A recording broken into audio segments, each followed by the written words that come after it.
자기소개 부탁드립니다. 네, 저는 2006학번 관광영어 통역학과였어요. 저희 때는 이름이. 그래서 거기를 졸업한 윤지혜라고 합니다. 그리고 지금 문화체육관광부에서 10년째 일하고 있어요. 재직 중인 회사 소개 한 번만.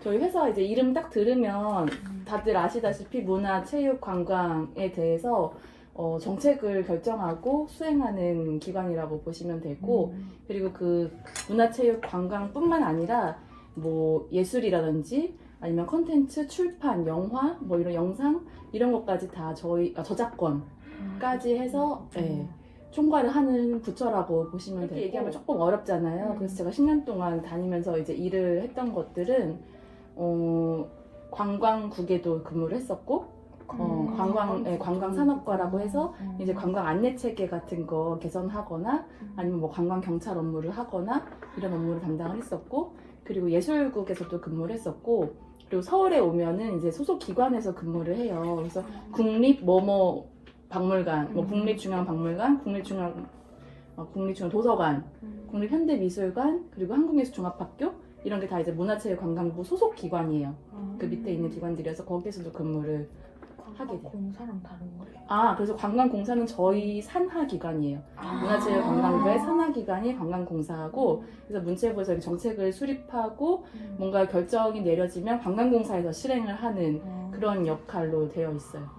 그리고 관광공사랑 되게 밀접하게 일을 하죠. 대학생 때 주로 어떤 활동을 하셨고 후배들에게 해주시고 싶은 조언이 있으신가요? 저도 잠깐 정리했는데, 네.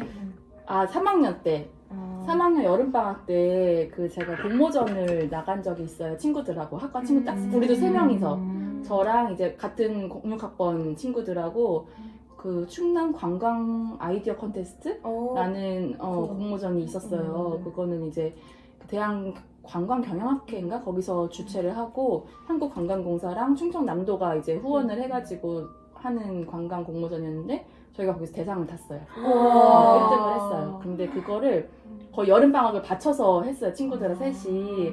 저희도 공모전을 나가본 적이 없었고 선배들한테 들은 적도 별로 없었었는데 이제 해보고 싶다는 마음이 들어가지고 셋이서 정말 여름방학 때 계속 교실에서 셋이 모여가지고 컴퓨터 강의실에서 노트북으로 이제 준비를 했었는데, 그게 70팀이 지원을 했었거든요, 전국에서.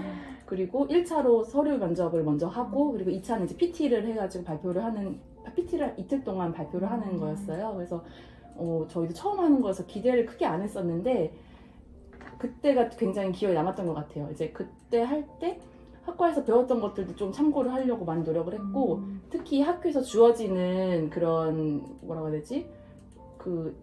돈 주는 것들 많이 있잖아요. 예를 들면 그때는 로컬 챌린지라고 해가지고 방학 동안에 20만 원인가 이렇게 지원비를 주면서 학생들한테 8주 동안 뭐 이렇게 가고 싶은 곳들을 정해서 그걸 수행하고 제출하면은 20만 원을 주는 그런 제도가 있었거든요. 그래서 그걸 또 같이 엮어가지고 우린 공모전을 준비하겠다라고 제출을 해가지고 선정이 돼서 스터디룸도 지원을 받고 그리고 그 활동비도 지원받아가지고 그걸 가지고 충남에 있는 여러 군데를 이제 저희 탐방을 한 거죠. 그래서 탐방을 해가지고 그걸 토대로 공모전을 했던 게 제일 기억에 남는 것 같아요. 대학생 때 혹시 후회하거나 아쉬웠던 부분이 있으셨을까요? 그래서 대학생 때 사실 나름대로 열심히 네네. 저는 휴학하는 거 되게 찬성하는 게 학교를 되게 오래 다녔어요. 6년을 다녔죠. 왜냐면은 워킹홀리데이도 갔다 왔었고 1년 호주를 갔다 왔었고, 그리고 교환학생도 일본에 1년 갔다 왔었어요. 학교에서 이제 해주는 교환학생. 그러다 보니까 조금 졸업이 늦었었는데 여러 가지 활동 공모전도 하고 뭐 다양하게 하려고 노력은 했으나 그거를 기록하지 않은 것이 좀 후회가 돼요. 기록으로 남겨놓지 않은 게. 왜냐면 제 때는 유튜브도 없었고 스마트폰도 대학교 3학년 때인가 아마 나왔을 거예요. 그래서 스마트폰도 없던 시절이고 블로그도 뭐 하려면 그때 하는 사람들 있긴 했지만 저는 그렇게 관심이 많이 없었어가지고 그때 열심히 뭔가 주어진 거를 하려고는 했는데 얘네들을 다 기록해놓지 않으니까 지금 얘기를 할 때 뭐 얘기를 할 수는 있지만 전 사진도 그때 스마트폰이 아니었으니까 사진도 많이 안 찍던 디카 가지고 다니면서 찍었어야 했거든요. 그것도 안 했었다 보니까 남겨진 게 별로 없는 거예요. 그러니까 내 말밖에 없는 거야. 근데 이거를 막 뭐 사실 뭐 사진도 보여줄 수 있고 만약에 제가 블로그를 써놓거나 해서 일기라도 좀 잘 써놨으면 그때 느꼈던 거라든지 배웠던 그때 그 감정이 다시 돌아오지 않잖아요. 근데 그런 것들이 남지 않은 게 조금 후회가 되고 또 한 가지 비슷한 맥락인데 책을 읽었던 것 같기는 한데 대학생 때도 근데 막 엄청 다양하게 읽지는 않았던 것 같아요. 그 자도가 되게 책이 많잖아요. 근데도 뭐 그냥 관심 가는 것만 몇 개 읽고 그냥 학과 공부만 하면 된다 약간 이런 생각도 있었던 것 같아요. 대학생 때는. 그래서 그거를 읽긴 읽었는데 그것도 마찬가지예요. 기록으로 남겨놓지 않은 거. 그게 조금 아쉬워서 만약에 뭐 대학 생활 되게 바쁘겠지만 학기 중에 뭐 한두 권이라도 읽게 되면 걔를 꼭 좀 기록에 남겨놓는 게 중요했었겠다. 그런 후회가 좀 있어요. 특수 전공을 하셨는데 네. 어디 거? 관광 경영학과를 했어요. 아. 통역학과는 영어 쪽에 아무래도 커리큘럼이 맞춰져 있잖아요. 근데 저는 관광 지식도 조금 더 배우고 싶다 이런 마음이 있어가지고 관광 경영학과를 복수 전공을 했는데 그거 자체가 후회되는 건 아닌데 근데 만약에 내가 다시 복수 전공을 해야 한다라고 생각한다면 완전 다른 걸 했을 것 같아요. 그러니까 그때는 그러니까 대학생 때는 결국에 그냥 내 전공만 이렇게 틀을 가둬갖고 살았던 것 같아요. 그게 그렇게 굳이 근데 제가 이제 사회생활 10년을 하다 보니까 그게 그렇게까지 중요했었나 싶은 거죠. 내가 이제 뭐 석사 박사를 할 게 아니었으면 학사만 할 거였으면 그냥 좀 다양하게 오히려 왜냐면 학사에서 배우는 깊이가 그렇게 깊지 않잖아요. 석사 박사에 비해서. 그럴 거였으면 차라리 넓게라도 해볼 걸 그랬다라는 생각이 들어서 만약에 다시 복수 전공을 선택하라고 한다면 아예 그냥 인문학 쪽이라든지 뭐 윤리교육 뭐 이런 거 있잖아요. 그런 거를 철학을 한다든지 아니면은 아예 다르게 뭐 경제학을 한다든지 그러니까 조금이라도 흥미가 있었던 거 가장 흥미가 있던 걸 전공으로 선택하잖아요. 고등학생 때. 근데 그 다음 순위도 있잖아요. 다들 2순위, 3순위도 있었잖아요. 그런 것도 한번 대학교 때 이렇게 체험이라도 복수 전공 해볼 수 있었으면 좋지 않았을까? 근데 이제 관광 경영과 관광 영어 통역을 하면서 같이 하면서 받는 메리트도 있죠. 저희는 1학년 때는 같이 듣고 2학년 때 선택을 했었거든요. 관광 경영이랑. 그래서 교수님들도 1학년 때도 뵀던 교수님들이시니까 복수 전공 하는 데 있어서도 만약에 완전 다른 복수 전공을 하면 조금 거기 들어가기가 쉽지 않은 그런 문화에 들어가기 쉽지 않은 것도 있었을 텐데 그런 거가 좀 괜찮았고 그리고 어쩌면 공모전을 할 수 있었던 것도 관광 경영학과 수업을 들었었기 때문에 거기서 이제 배웠던 것들을 좀 접목해서 했었어서 어떻게 보면 조금 더 그 전공 지식은 아무래도 더 깊게 들어갈 수 있었죠. 저 같은 경우에는 결국엔 공무원 시험을 봤기 때문에 시험 과정 자체에서의 메리트는 없었던 것 같아요.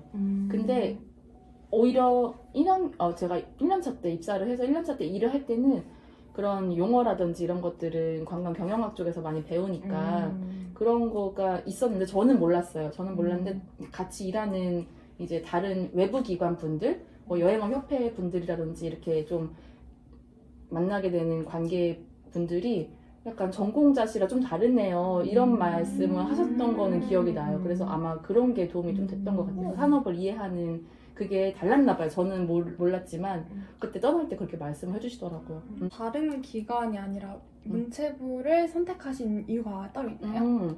그래서 어쨌든 결국에 전공과 연계가 되어 있었고 그리고 제가 이제 대학생 시절에 호주랑 일본에서 1년씩 지내면서 호주랑 일본이 굉장히 관광 대국이잖아요. 관광이 발전한 국가. 그걸 보면서 우리나라 그 당시 이제 10년 전이죠. 우리나라 관광이 굉장히 뒤처진다는 생각을 그때는 했었어요. 지금처럼 뭐 K컬처, 뭐 한류 이런 게 그때도 물론 있었긴 했지만 지금처럼 위상이 많이 높아졌던 시절은 아니었고 약간 호주랑 일본의 좋은 점들을 좀 흉내내보고 싶다 이런 마음이 좀 있었죠.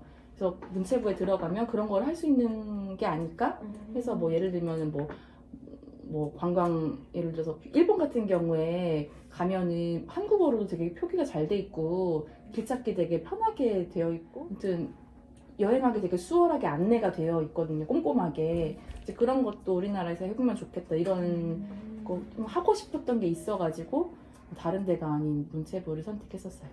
대표적인 회사에 붙을 수 있었던 선배님만의 특별한 비결이나 준비 과정이 따로 있을까요? 이게 이제 그 다음 질문하고 같이 연계가 되는데, 그러니까 제가 이제 9기예요. 그 제도의 9기로 9년차 때 들어간 건데, 학교장, 지역인재 선발 제도랑 이제 같이 연계해서 얘기를 하면은, 총장님 추천을 받아서, 시험을 치는 거고, 그 요건이 좀 있어요. 기본적으로 학과 성적 10% 이내. 이게 1번 요건이야. 몰랐어? 그 상적이 중요한 줄 알았는데 10%? 딱 10% 이내. 그러니까 우리가 몇 명이죠? 학과생이? 36명. 36명? 그럼 3등 안에 들어야 되는 거예요. 졸업 성적이. 그러니까 총 성적이. 그리고 토익 700점 이상. 그리고 한국사 2급 이상. 이게 일단 기본 요건이 이게 충족이 된 상태에서 총장님 추천을 받아야 되는 거예요. 근데 제가 시험 볼 때는 그 고시반이라는 게 있었어요.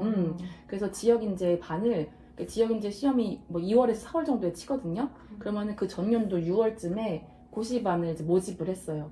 그래서 그 고시반을 일단 들어가야지만 총장님 추천을 받을 수 있는 요건이 주어졌어요. 그때는. 근데 지금은 그렇게 안 하는 것 같더라고요. 지금은 아마 다른 별도의 과정을 거쳐가지고 아마 시험을 보든 뭐 면접을 보든 해서 뽑는 것 같아요. 그래서 그렇게 뽑힌 친구들이 진짜 시험을 보는 거죠. 그러니까 진짜 시험은 1차랑 2차 이렇게 나눠지거든요. 1차는 뭐라고 해야 될까? 약간 수능 비슷한 시험인데 PSAT이라고 불러요. PSAT라는 시험인데 과목이 3가지인데 약간 적성검사 비슷한 시험인데 시험이에요. 근데 암기 시험이 아니에요.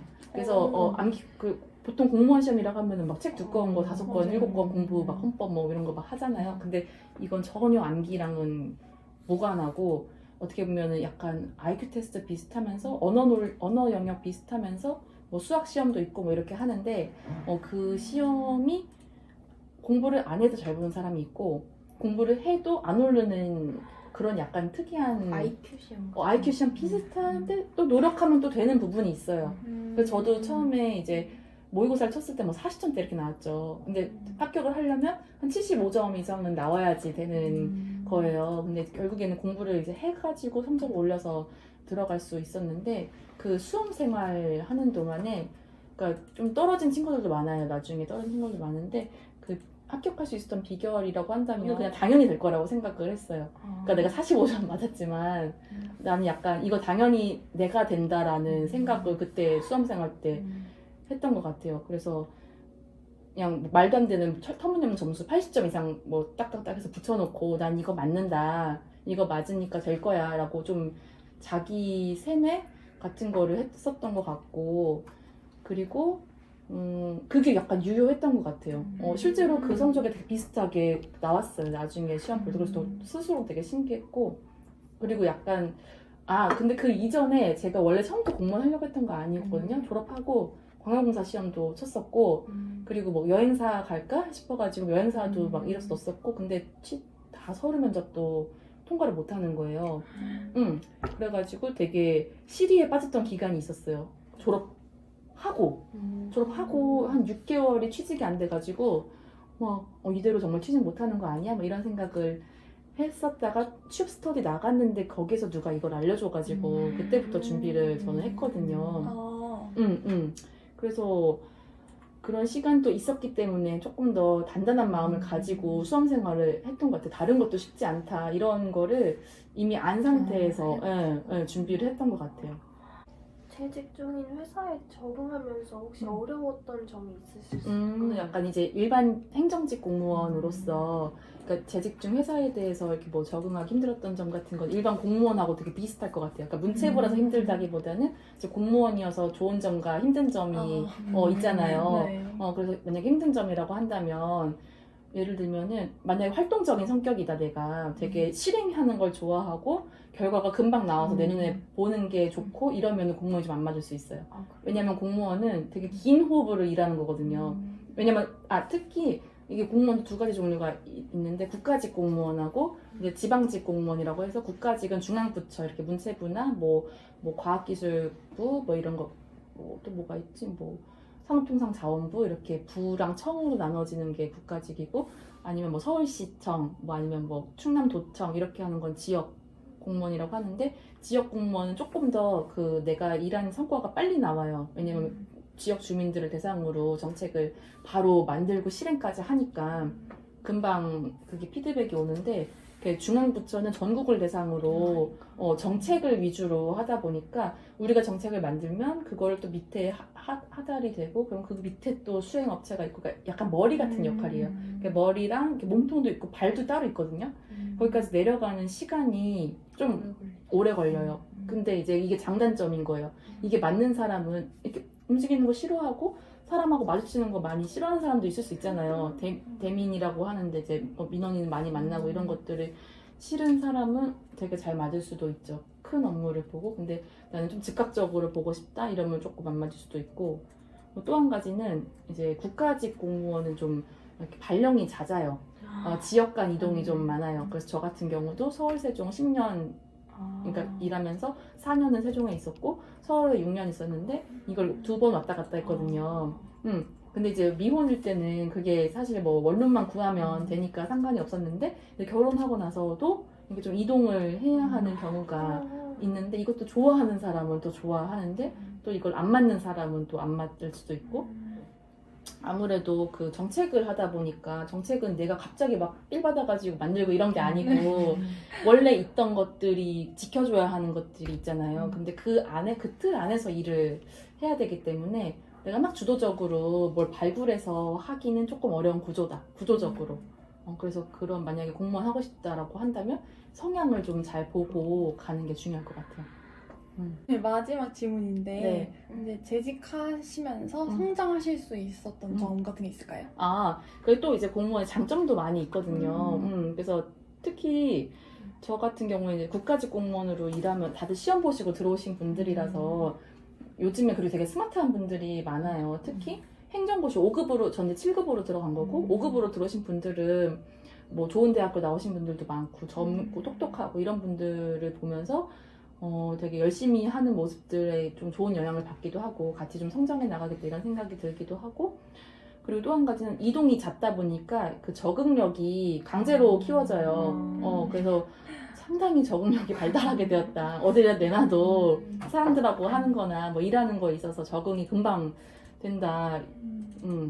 변화에 되게 빨리 적응할 수 있게 됐다. 이런 것들이 있고 그리고 프로그램들도 있어요. 문체부 같은 경우에 이제 뭐 해외 연수도 보내주기도 해요. 이제 시험을 쳐서 합격을 하면 6개월이나 2년 동안 뭐 외국에 석사를 하러 나갈 수도 있고 아니면 6개월 동안 뭐 일본 관광청에 가서 뭐 근무를 해보기도 하고 뭐 이런 기회들도 있어요. 저는 아직 해보진 않았지만 그런 걸로도 주변 사람들은 굉장히 만족하면서 자기 개발을 하려고 하는 것 같아요.